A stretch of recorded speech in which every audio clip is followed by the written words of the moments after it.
नमस्कार दोस्तों, मैं दिलीप कुमार। दोस्तों, बीएसएससी प्रथम इंटर स्तरीय बहाली का काउंसलिंग अभी जो चल रहा है उसमें एक बहुत बड़ी चिंता का विषय उभर कर सामने आया है और ये विषय है दिव्यांग यानी हैंडीकैप्ड विकलांग अभ्यर्थियों से संबंधित। जो विकलांग अभ्यर्थी है इन लोगों का कहना है कि ऐसा लगता है कि आयोग ने गलती कर दी है और इन लोगों को जो 3% आरक्षण इस बहाली में मिला हुआ है अलग से, उस आरक्षण के तहत इन लोगों का रिजल्ट ही काउंसलिंग में नहीं दिया गया है। और मुझे भी लगता है कि हो सकता है आयोग से गलती हुई है, क्योंकि प्रथम दिन मैं भी था काउंसलिंग में, तो मैंने भी देखा था कि 2-3 लोग ही जो हैंडीकैप्ड अभ्यर्थी थे। और उसके बाद भी हर रोज ये जो विकलांग अभ्यर्थी है वो लोग जाके वहाँ देख रहे हैं कि कितने लोग दिव्यांग यानी कि हैंडीकैप्ड अभ्यर्थी काउंसलिंग में आ रहे हैं। तो हर रोज मुश्किल से 3-4 किसी दिन 5 अभ्यर्थी ही काउंसलिंग में आ रहे हैं। तो ऐसा लगता है कि इन लोगों का जो रिजल्ट भी हुआ होगा तो SC ST OBC या जनरल कैटेगरी में इन लोगों का रिजल्ट हुआ होगा। और अलग से जो 3% आरक्षण दिया गया है हैंडीकैप्ड कैटेगरी के लिए, 3% अलग से आरक्षण है श्रेणी B के पदों के लिए इस बहाली में।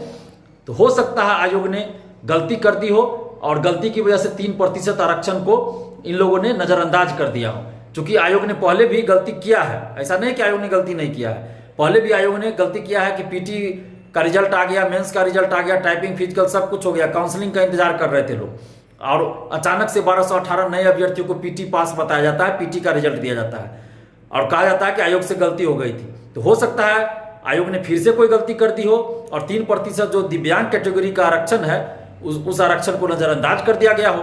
तो BSSC के सचिव और अध्यक्ष महोदय से आग्रह कर रहे हैं, उनसे विनती कर रहे हैं कि आप इसको संज्ञान में लीजिए और जांच कीजिए।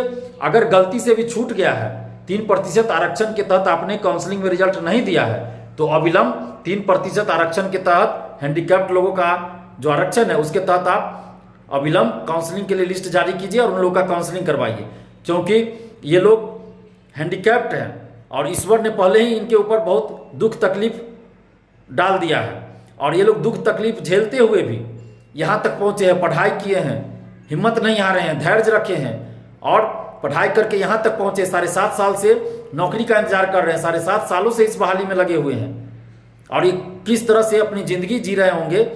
कोई एक पैर से हैंडीकैप्ड है, कोई दोनों पैर से हैंडीकैप्ड है, तो ये सब चीज़ आप समझिए।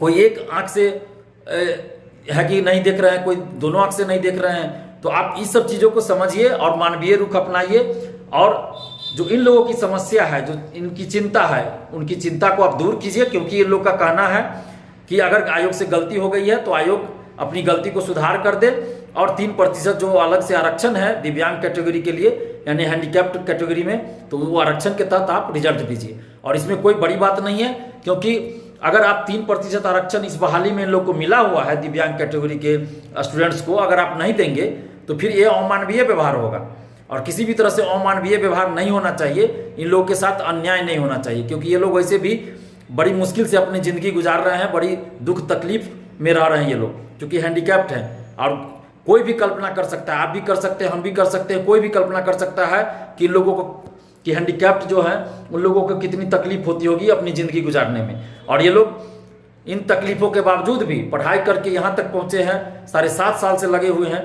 और इनको अगर आरक्षण के तहत जो आरक्षण मिला हुआ है उस आरक्षण का लाभ इनको नहीं मिलता है तो ये कहीं ना कहीं अमानवीय बात होगी। क्योंकि जब SC ST OBC में आरक्षण मिल रहा है तो जब दिव्यांग का यानी हैंडीकैप्ड का अलग से 3% आरक्षण है तो वो भी मिलना चाहिए। तो हम सचिव और अध्यक्ष महोदय आपसे आग्रह कर रहे हैं कि आप इस पे जांच कीजिए, देखिए कि अगर छूट गया है तो आप अविलंब 3% आरक्षण के तहत आप अविलंब रिजल्ट दीजिए, इन लोग का काउंसलिंग करवाइए और जो हैंडीकैप्ड परीक्षार्थी हैं उनके साथ आप न्याय कीजिए, इनके साथ अन्याय नहीं होना चाहिए। और दूसरी बात कि जो NCL जाति प्रमाण पत्र, टाइपिंग, कंप्यूटर दक्षता से संबंधित प्रमाण पत्र की बात है तो आपने CGL 2 में भी एक्सेप्ट किया था करंट ईयर का, यानी कि 2018 में काउंसलिंग हुआ था, 2018 का आपने एक्सेप्ट किया था और CGL 2 के विज्ञापन में भी वही चीज़ लिखा हुआ था जो प्रथम इंटर स्तरीय बहाली के विज्ञापन में लिखा हुआ है। तो फिर आप एक बहाली में करंट ईयर का एक्सेप्ट कीजिएगा, दूसरे में क्यों नहीं कीजिएगा। और सुप्रीम कोर्ट का भी आदेश परीक्षार्थियों के तरफ ही है, यानी कि आपको करंट वाला भी एक्सेप्ट करना है। तो आप लोकतांत्रिक तरीके से काम कीजिए, मानवीय रुख अपनाइए और जिनके पास करंट ईयर का भी है उनका भी एक्सेप्ट कीजिए और जिनके पास करंट ईयर का नहीं है उनको भी एक्सेप्ट कीजिए, जो 14 से पहले का है या 14 का है उनका भी एक्सेप्ट कीजिए। तो ये मानवीय रुख अपनाइए, और एक भी सीट खाली नहीं रहनी चाहिए, क्योंकि 7.5 साल पहले की ये वैकेंसी है।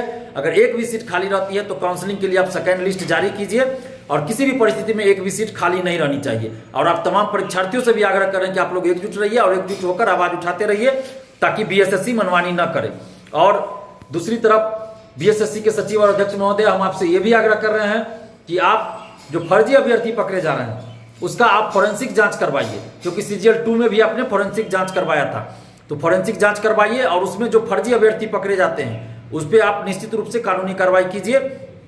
हमारा यही कहना है कि किसी भी अभ्यर्थी के साथ, किसी भी छात्र छात्रा के साथ अन्याय नहीं होना चाहिए। अगर उसमें फोरेंसिक जांच में कोई सही पकड़े जाते हैं कि सही उम्मीदवार हैं, तो उनका काउंसलिंग आप करवाइए। किसी के साथ अन्याय नहीं होना चाहिए, क्योंकि बहुत सारे अभ्यर्थियों का कहना है कि वो हर जांच के लिए तैयार है, वो सही उम्मीदवार है। तो हो सकता है बीएसएससी के सिस्टम में कोई गड़बड़ी की वजह से मिसमैच हो जा रहा हो, तो ऐसा नहीं होना चाहिए। लेकिन जो फर्जी अभ्यर्थी हैं उनको हर हाल में आप बाहर कीजिए और उन पर सख्त कानूनी कार्रवाई कीजिए।